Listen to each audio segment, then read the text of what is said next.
في قرية صغيرة على أطراف الوادي كان عايش شخص اسمه سالم الحداد. سالم كان راجل معروف بأمانته وشطارته، بيكسب قوت يومه بالحلال وبيعيش مع مراته حسنى. لكن على الرغم من اسمها كانت دايما طماعة وما يملاش عينها غير التراب. كل يوم حسنى كانت بتتخانق مع سالم وتفضل كل يوم تعيد نفس الكلام: لحد امتى هنفضل شقيانين؟ الناس عندها بيوت وذهب واحنا قاعدين نجمع القرش على القرش. سالم كان بيرد عليها بهدوء ويقول لها الرزق من عند ربنا واللي مكتوب لنا هناخده بالحلال مش بالحيلة. لكن حسنى كان حلمها تعيش في عز ونعيم حتى لو كانت بطرق غير مشروعة. وفي يوم قبل المغرب دخل عليهم راجل عجوز هدومه مقطعة ووشه عليها علامات تعب السنين. الراجل ده دخل عنده وقال له بصوت مبحوح: يا ابني أنا كنت راجع من السفر وتعرضت للسرقة ومعايا أمانة كبيرة وخايف إنها تقع في الإيد الغلط، ممكن تحفظها عندك لحد لما أرجع؟ سالم من طيبته من غير تفكير قال له طبعا يا حاج أنا في خدمتك. الراجل سلمه صندوق خشبي قديم لكن حذره بصوت مرعب وقال له اوعى تفتحه ولا تفرط فيه مهما حصل. سالم حط الصندوق في ورشته ونسيه، لكن حسنى من ساعتها وهي مشغولة بيه،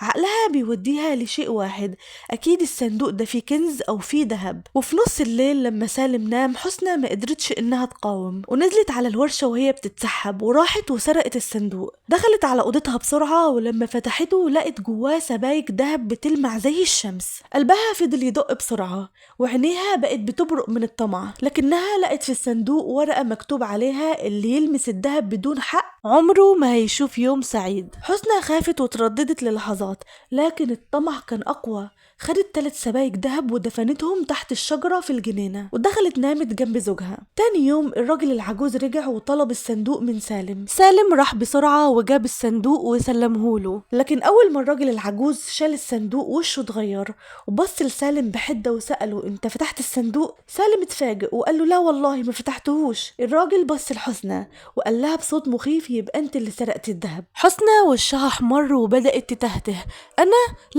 لا ما سرقتهوش. الراجل زعق فيها، فضل يقول لها الدهب ده ملعون، اللي هيسرقه عمره ما هيشوف يوم سعيد. وفجأة الدنيا ضلمت والرعد ضرب السما والهوا بقى تقيل. حسنى صرخت من الرعب.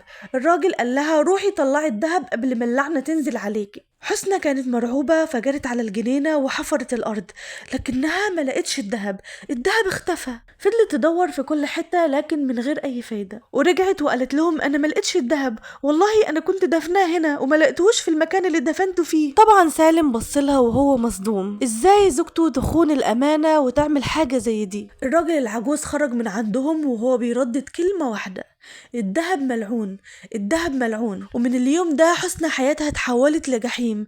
صحتها بدأت تنهار ووشها بقى شاحب، وكل ليلة كانت بتسمع صوت حد بيهمس في ودنها: رجعي الدهب، رجعي الدهب. ودايما كانت بتسمع صوت خطوات ماشية وراها في الضلمة، وأول ما بتبص ما بتلاقيش حد. وأحيانا كانت بتشوف عيون حمرة بتراقبها وخيالات سودة بتتحرك في البيت. وفي ليلة وحسنى قاعدة لوحدها الباب اتقفل لوحده والشبابيك اتفتحت بعنف والشموع كلها اتطفت. صرخت وحاولت انها تجري لكن اتفاجئت بإيد باردة بتشد رجلها. وقعت على الأرض وحست بشيء غريب غير مرئي بيضغط على رقبتها. سالم دخل عليها لقاها مرمية على الأرض عيونها مفتوحة لكنها كانت ماتت. حسنى ماتت ولكن اللعنة ما خلصتش. سالم دفن حسنى لكن في الليلة اللي بعد الدفن سمع طرقة على الباب وهمسات جاية من كل ناحية وبتقوله رجع الدهب، رجع الدهب. وفي يوم سالم كان ماشي جنب المقابر وشاف تراب قبر حسنى بيتحرك لوحده. قرر يروح للراجل العجوز. فضل يسأل عليه كل الناس يمكن يكون حد شافه، لكن اتفاجئ ان محدش في القرية يعرفه ولا حد شافه من أساسه. وفي ليلة كان القمر مكتمل. سالم كان راجع من برا شاف خيال اسود واقف عند الجنينة.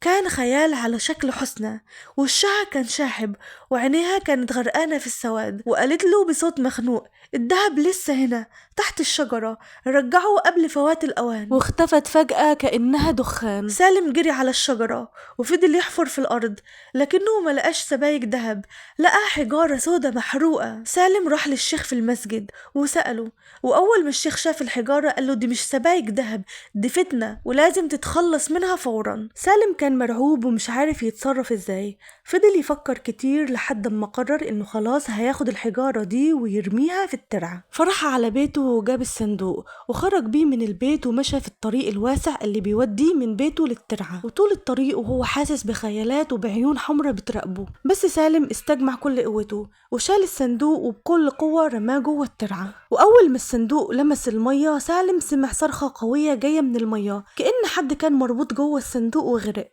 رجع سالم على بيته بسرعة، ومن اليوم ده كل الحاجات الغريبة اختفت، وسالم عرف ان الذهب ده اختبار للطمع واللي بيمد ايده ليه بيضيع. ومن وقتها بقت حدوتة حسنى تتحكي في القرية علشان تكون عبرة لكل طماع فاكر ان المال بيجيب السعادة، لكن في الحقيقة المال الحرام ما بيجيبش غير الهلاك.